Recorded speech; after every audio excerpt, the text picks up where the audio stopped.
దేవుడిని నమ్మేవాళ్ళు కాదు. తర్వాత మంత్రోపదేశం తీసుకొని ఈ స్పిరిచువాలిటీకి వచ్చారు కదా! నమ్ముతుంటి. కానీ మరి ప్రశ్నలు ఎక్కువ ఉండేవన్నారు కదా! ప్రశ్న అంటే ఇప్పుడు వాస్తవంగా జ్ఞానికి ఎక్కువ ప్రశ్నలు పుడతాయి. హ్మ్. జ్ఞానికి ఎక్కువ ప్రశ్నలు పుడతాయి. అజ్ఞానికి కూడా ప్రశ్నలు పుడతాయి అనుకోండి, దానికి వాల్యూ ఉండదు. ప్రశ్నకు ఒక అర్థం ఉంటుంది. హ్మ్. ఆ అర్థాన్ని మనకు పట్టుకుంటే జ్ఞానికి ఎక్కువ ప్రశ్నలు పుడతాయి. ఆయన శోధిస్తూ కొద్దీ ఇంకా ఆయనకు దొరుకుతూనే ఉంటాయి. జ్ఞానం ఒక చోట ఆగది కాదు అవును. కదా! నేను మొదటి నుంచి కూడా పూజలు చేసేది, మొక్కేది. మాది చాలా ఆధ్యాత్మికమైన కుటుంబమే. ఓహ్! పురాతనం నుంచి వచ్చింది ఈ సమ్ ఆచారం. జనరేషన్స్ నుంచి ఎల్లమ్మ ఓహ్! తల్లి భక్తులు మా పూర్వీకులు. అవును. పూజలు అన్నీ చేసేవాడిని, మొక్కేవాడిని. హ్మ్. ఏంటంటే మా ఊళ్ళో ఒక చిన్న దేవాలయం హనుమంతుని గుడి. హ్మ్. ఆంజనేయ స్వామి దేవాలయంలోకి మా తాత వాళ్ళని రానిచ్చే వాళ్ళు కాదట. అది చెప్పేవాళ్ళు మాకు. ఓకే. మీరు చదువుకోవాలి నాయనా, మీరు చదువుకుంటేనే జ్ఞానం వైపు వస్తారు, పరివర్తనం చెందుతారు.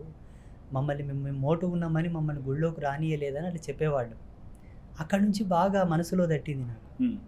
సో మేమెందుకు ఇవన్నీ చేయకూడదు, ఆధ్యాత్మికంగా కూడా ఎందుకు ఉండకూడదని అప్పటి నుంచి నాలో దాహం ఉండేది. కాలము నా యొక్క మనస్సును, నా యొక్క తర్కాన్ని పసిగట్టి నాకు సపోర్ట్ చేయాలనుకుంది కాలం.